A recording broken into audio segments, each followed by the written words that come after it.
મિત્રો, તમને એ જાણીને ઘણું આશ્ચર્ય થશે કે મારો જન્મ તો બાળપણમાં જ થઈ ગયો હતો.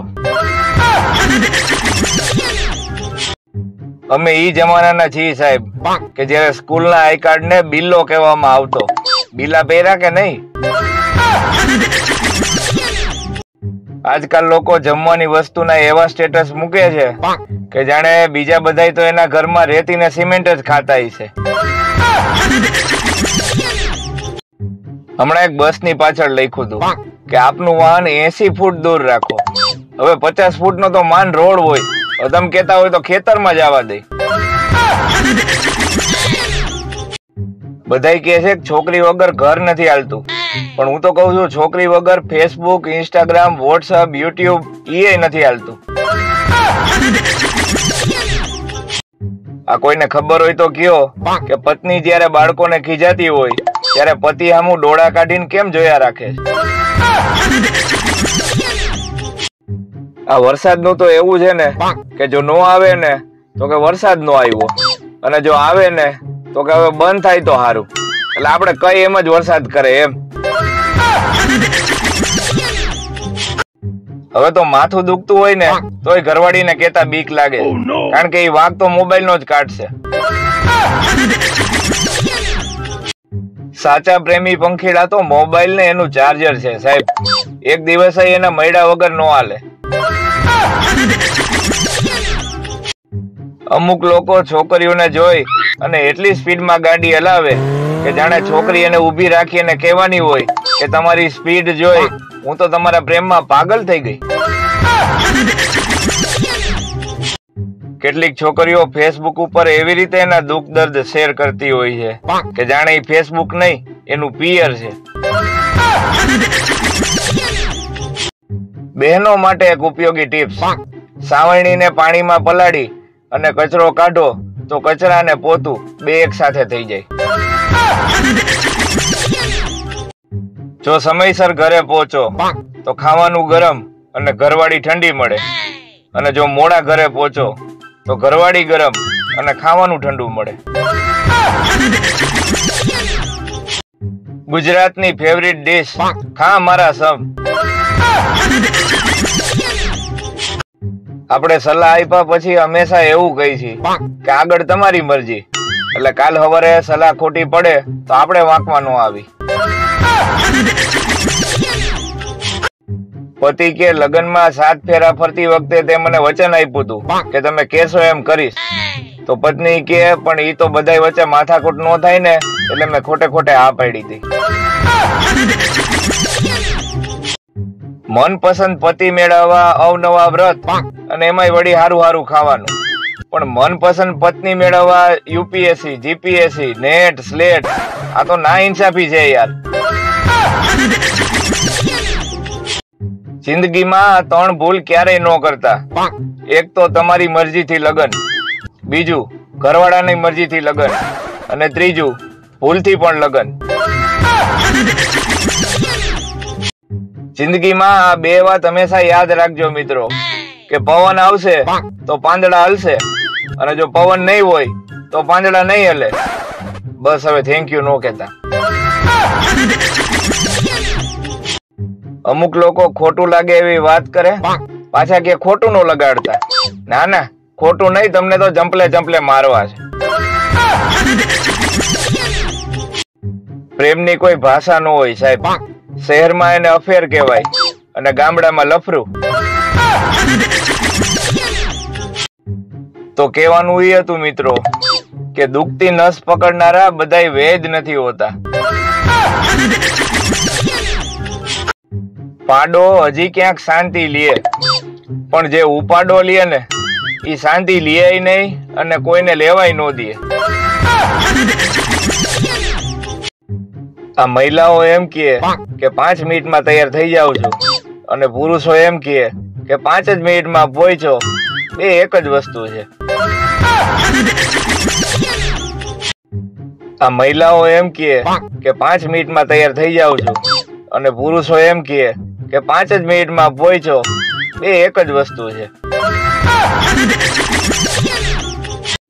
હમણાં એક જુગારી મિત્રના પિતાશ્રીનું બેસણું હતું.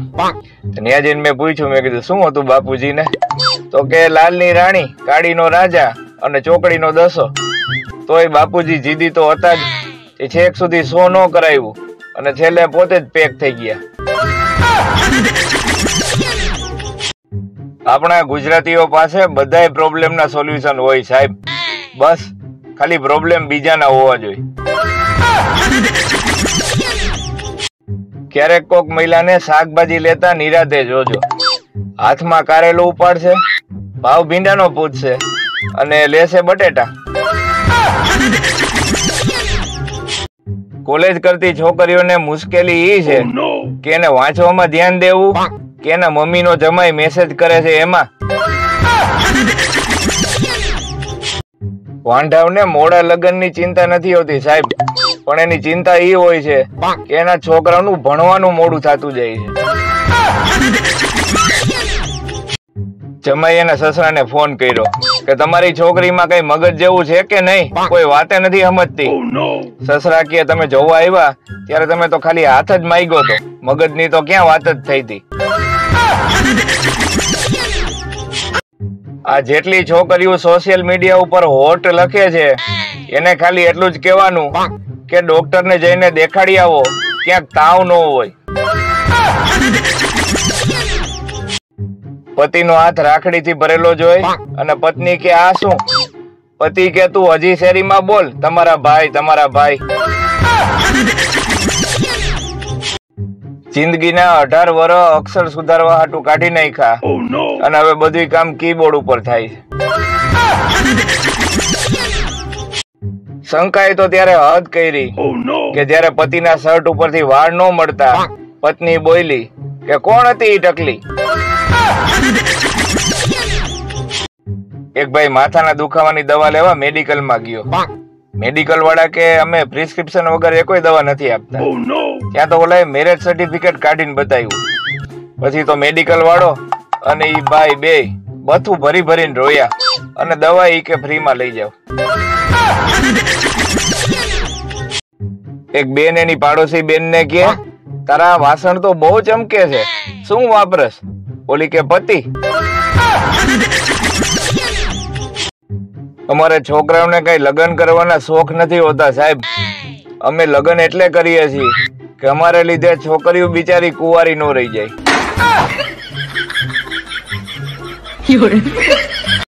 આ આનંદભાઈ હનીમૂન કરવા ઉપડી ગયા લ્યો, અને આપણે અહીંયા લગ્ન પછી 2 મહિના સુધી તો મંડપ વાળા વાંહે પડ્યા હોય કે હજી 6 ગ્લાસ ને 2 ચમચી ઘટે. સારી પત્ની એને કહેવાય જે પતિને ઘર કામમાં મદદ કરાવે. અણવરે ગોરબાપાને પૂછ્યું કે કન્યાને ડાબી કોર બેહવાનું કે જમણી કોર? ગોરબાપા કે અત્યારે ગમે એની કોર બેહાડો, લગ્ન પછી માથે જ બેહવાની. એક દિવસનું ચોમાસું અને 19 દિવસનો બાફ, તોય તું વરસ્યો એ વાતે, જા તારા બધાય ગુના માફ. કોરા હતા અમે વરસતા વરસાદમાં, પણ તમે હરક પદુડા થઈ અને છત્રી શું આપી કે અમે પલળી ગયા. શું મિત્રો તમારે માથાના વાળ કાળા ભમ્મર રાખવા છે તો આટલું જરૂર કરો. દરરોજ 1 કલાક વોકિંગ, 20 મિનિટ શીર્ષાસન, દરરોજ લીલા પાંદડા વાળા શાકભાજી અને અત્યંત જરૂરી મહિનામાં 1 વખત હેર ડાય જરૂર કરો. હવાનું ઝોકું આવે એમ તું 27 નહીં મને, હું હૃદયમાં એક વાવાઝોડું સમાવીને બેઠો છું. પ્રસ્તુત પંક્તિમાં કવિને ગેસની તકલીફ હોય એવું લાગે છે. એક ભાઈ એના મિત્રને ફોન કર્યો. એ કેમ એલા ફોન નથી ઉપાડતો? થોડો ધીરેકથી જવાબ દીધો. એ કે લેક્ચરમાં છું, થોડી વાર પછી ફોન કરું. તો કે ક્યાં લેક્ચરમાં છો અને શું વિષય છે? કે ઘરે જ છું અને હું જ વિષય છું. એક સર્વે મુજબ સ્ત્રીઓની મોટા ભાગની બીમારી ખાલી એની જીભને આરામ આપવાથી દૂર થઈ જતી હોય છે. તો સ્વસ્થ રહો અને સ્વસ્થ રહેવા દો. 2 કૂતરા વાતું કરતા હતા. એક કે તું એટલે આખી રાત જાગસ કે નહીં? તો કે ના રે ના, માણસ આખી રાત મોબાઈલ જોવા હાટું થઈને જાગે છે, હવે આપણે જાગીને શું કરવું?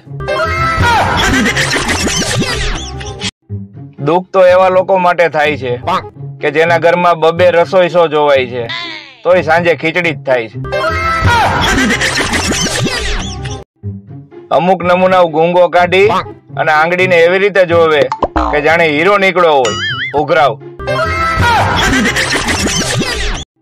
હમણાં એક જગ્યાએ ટોળું ભેગું થઈ અને એક બેન નું સન્માન કર્યું, અને એમાં 4-5 જણા તો એના વખાણ કરતા થાકતા નહોતા કે બાઈ સમજુ હોય ને તો આના જેવી હો. વળી કોકે આવીને પૂછ્યું કે એવું બધું તો હું કરી નાખ્યું છે આ બેને? ઓલા કે ઈ બેને જે બાજુ ઇન્ડિકેટર આપ્યું ને ઈ જ બાજુ મોટરસાયકલ વાળ્યું.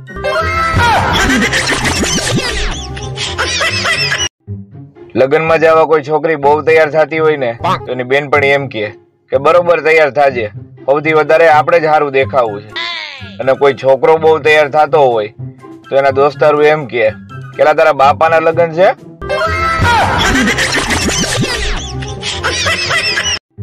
જ્યારે સગાઈ અને લગ્ન વચ્ચે લાંબો સમયગાળો હોય તો સૌથી વધુ ફાયદો કોને થાય?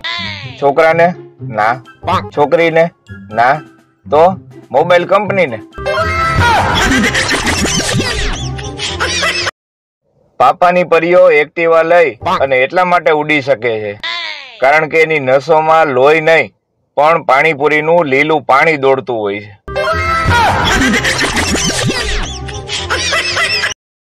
બે રીતે બોલવા વાળા હોય, એક તો આલે લે અને બીજું લે આલે. બે રીતે બોલવા વાળા હોય, એક તો આલે લે અને બીજું લે આલે. હિન્દીમાં ચલા જાય યહાં સે, ઇંગ્લિશમાં ગેટ લોસ્ટ અને આપણી ભાષામાં ઘર ભેગીનો થાને. અમુક વાંઢા મોટિવેશનલ સ્પીકર લગ્ન જીવન અને સુખી દાંપત્ય જીવન વિશે બોલે છે, તો એમને એટલું જ કહેવાનું કે પહેલા તમે લગ્ન કરી લ્યો, પછી તમારા ઘરના જ તમને મોટિવેશન આપશે.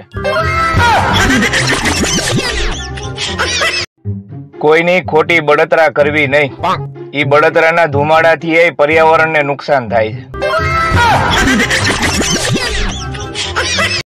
પતિ પત્નીને કે ગુડ બાય, ઓલી કે કેમ ક્યાં જાવ છો?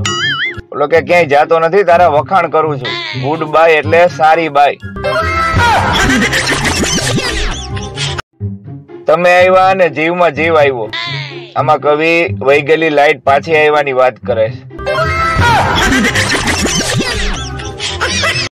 મને તો ક્યારેક એ વિચાર આવે કે આ તૂટેલા દિલ વાળા જીવતા કેમ હોય છે ટેપ પટ્ટી ચોટાડીને? આ દુનિયામાં લોહી આપવા વાળા ઓછા અને પીવા વાળા જાજા છે.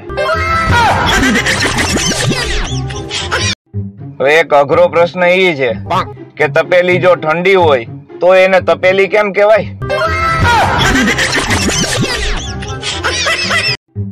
રવિવારના ખોટા ખર્ચાથી બચવા માટે દર શનિવારે તમારી પત્ની સાથે ઝઘડો કરો અને સોમવારે ફરી સમાધાન કરો.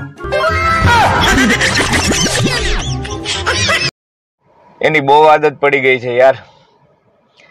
એને નો જોઉં ને તો ક્યાંય ગમતું નથી અને આખો દી એમ જ થાય કે એના વગર નહીં હાલે. છોકરીની નહીં, મોબાઈલની વાત કરું છું. વાંઢાવના લગ્ન થતા નથી, પરણેલાઓને લગ્ન જીવનમાં મજા આવતી નથી અને છૂટાછેડા વાળાને પાછા લગ્ન કરવા છે. આમાં હારી કઈ હળ હુજતી નથી. પેલા લોકો બોલીને એકબીજાને મેણા ટોણા મારતા, હવે સુવિચારને સ્ટેટસ મૂકી દે છે. આપણે ત્યાં એક એવી જબરી માન્યતા છે કે છોકરીઓ ક્યારેય ગાળો નથી બોલતી. એક એક્ટિવા વાળી એટલા માટે ભટકાણી કારણ કે એને અચાનક વળાંક લીધો કે જ્યાં વળાંક જ નહોતો.